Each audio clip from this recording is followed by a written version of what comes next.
Telangana cabinet విస్తరణకు మళ్లీ వాయిదా పడిందా? హస్తినాకు వెళ్లిన సీఎం రేవంత్ రెడ్డికి మంత్రివర్గ విస్తరణపై హైకమాండ్ గ్రీన్ సిగ్నల్ ఇవ్వలేదా? ఇప్పుడున్న పరిస్థితుల్లో మంత్రివర్గాన్ని విస్తరిస్తే తేనెతుట్టిని కదిపినట్టేనని కాంగ్రెస్ హైకమాండ్ భావిస్తోందా? ఓవైపు కాంగ్రెస్ పార్టీలో మంత్రి పదవులు రాలేదని వాయిస్ పెరుగుతోంది. ఈ నేపథ్యంలో కేబినెట్ను విస్తరిస్తే నేతల మధ్య అసంతృప్తి మరింత పెరిగే అవకాశం ఉందని హైకమాండ్ లెక్కలు వేసుకుంటోందా? అందుకే కేబినెట్ విస్తరణను మరిన్ని రోజులు వాయిదా వేసిందా? కానీ నామినేటెడ్ పోస్టుల భర్తీకి మాత్రం హైకమాండ్ గ్రీన్ సిగ్నల్ ఇచ్చిందా? మరి ఈ పదవులు ఎవరికి దక్కబోతున్నాయో ఇన్నో రిపోర్ట్లో చూద్దాం.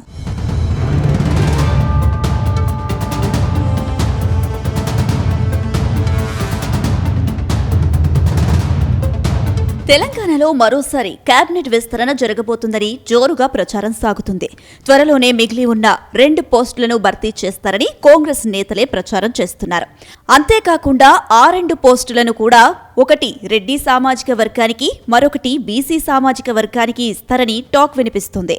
ఇటీవలే సీఎం రేవంత్ రెడ్డి కేబినెట్లోకి అజారుద్దీన్ను తీసుకోవడంతో ఆశావాహులు కూడా విస్తరణ త్వరలోనే ఉండవచ్చని భావించారు. అంతేకాకుండా ప్రస్తుతం ఉన్న మంత్రివర్గంలో ఒకరిద్దరు మంత్రులను తప్పించి వారి స్థానంలో సీనియర్ నేతను కేబినెట్లోకి తీసుకుంటారని ప్రచారం జరుగుతుంది. ఇదే సమయంలో మంత్రివర్గంలో చోటు కల్పించాలంటూ 1/2 డజన్ మందికి పైగా ఆశావాహులు సీఎం రేవంత్ రెడ్డికి ఒత్తిడి పెంచేశారు. ఈ నేపథ్యంలోనే ఢిల్లీకి వెళ్లిన ముఖ్యమంత్రి కేబినెట్ విస్తరణకు గ్రీన్ సిగ్నల్ తెచ్చుకుంటారని అంతా భావించారు. కానీ హైకమాండ్ మాత్రం మంత్రివర్గ విస్తరణ ఇప్పట్లో వద్దని చెప్పినట్లు తెలుస్తుంది.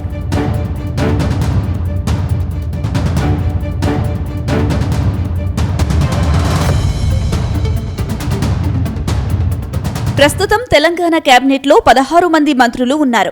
వీరిలో 2-3 దఫాలుగా మంత్రివర్గ విస్తరణ చేశారు. పార్లమెంటు ఎన్నికలు అయిపోయినా ఏడాది వరకు కేబినెట్ను విస్తరించలేదు. ఆ తర్వాత భర్తీ చేసిన 3 మాత్రమే భర్తీ చేశారు. ముస్లిం మైనార్టీకి ఇవ్వలేదని జూబ్లీహిల్స్ ఉప ఎన్నిక సందర్భంగా గుర్తుకు వచ్చి అజారుద్దీన్కు ఛాన్స్ ఇచ్చారు. ఇంకా 2 స్థానాలు ఖాళీగా ఉన్నాయి. కానీ ఇప్పట్లో ఆ 2 మంత్రి పదవులు ఇప్పట్లో భర్తీ చేయకపోవచ్చని మరో చర్చ కూడా జరుగుతుంది. తాజాగా హస్తినా వేదికగా ఏఐసీసీ అగ్రనేతలతో CM Revanth Reddy, deputy CM Bhatti Vikramarka, TPCC chief Mahesh Kumar Goud ఉన్నత స్థాయి సమావేశంలో పాల్గొన్నారు. రాష్ట్ర ప్రభుత్వం ఏర్పాటై 2.5 ఏళ్లు దాటిపోయిన తరుణంలో పాలనా తీరు, 6 గ్యారెంటీల అమలు పురోగతి, పార్టీ ప్రభుత్వ యంత్రాంగాల మధ్య సమన్వయంపై ఢిల్లీ అధిష్టానం సమగ్ర సమీక్ష జరిపింది. క్షేత్రస్థాయిలో ప్రజలకు ఇచ్చిన హామీలను వేగవంతంగా చేరువ చేయడమే కాకుండా రాబోయే గ్రేటర్ ఎంపీటీసీ, జెడ్పీటీసీ ఎన్నికలకు మయత్తం కావాలని హైకమాండ్ స్పష్టమైన మార్గదర్శకాలను జారీ చేసినట్టు తెలుస్తుంది.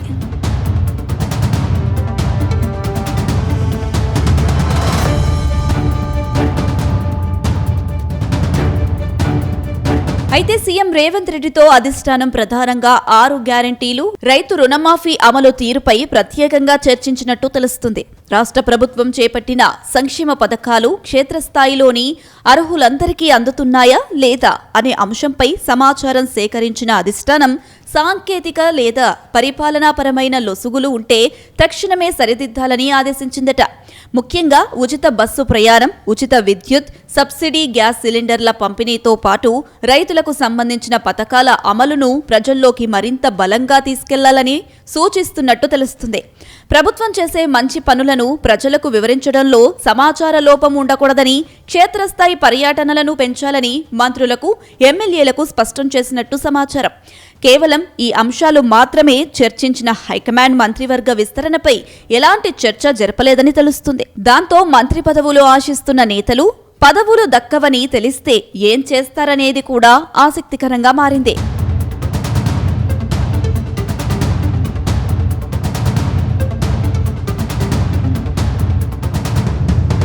మరోవైపు ప్రతిపక్ష బీఆర్ఎస్, బీజేపీలు ఉమ్మడిగా చేస్తున్న రాజకీయ దాడిని తిప్పికొట్టే వ్యూహంపై కూడా సమావేశంలో సుదీర్ఘంగా చర్చించారని సమాచారం. ముఖ్యంగా హైడ్రా చర్యలు, మూసీ పునరుజ్జీవన ప్రాజెక్టులపై చేస్తున్న విమర్శలను సమాచార నివేదికలతో సమర్థవంతంగా ఎదుర్కోవాలని రేవంత్ రెడ్డి బృందానికి హైకమాండ్ సూచించినట్టు తెలుస్తుంది. పార్టీ అంతర్గత సమన్వయం, నామినేటెడ్ పదవుల భర్తీపై కూడా అధిష్టానం కీలక ఆదేశాలిచ్చిందని అంటున్నారు.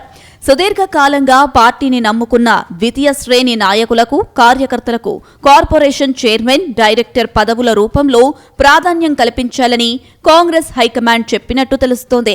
అలాగే సామాజిక న్యాయం పాటించేలా బీసీ, ఎస్టీ, ఎస్సీ, మైనారిటీ వర్గాలకు తగిన ప్రాతినిధ్యం కల్పిస్తూనే పార్టీ కోసం కష్టపడిన వారిని గుర్తించాలని హైకమాండ్ ఆదేశించిందట. మరోవైపు మంత్రుల మధ్య, పార్టీ నాయకుల మధ్య ఎలాంటి విభేదాలు ఉన్నా అంతర్గత వేదికలపైనే చర్చించుకోవాలని, బహిరంగంగా ఎలాంటి ప్రకటనలు చేయకూడదని కఠినమైన హెచ్చరికలు జారీ చేసినట్టు చెబుతున్నారు. అయితే మంత్రివర్గ విస్తరణలో మాత్రం ఎలాంటి సానుకూల సంకేతాలు ఇవ్వకపోవడంతో బుగ్గ కారులో తిరగాలని భావిస్తున్న ఎమ్మెల్యేలు మరికొద్ది రోజులు ఆగాల్సిందే అంటున్నారు.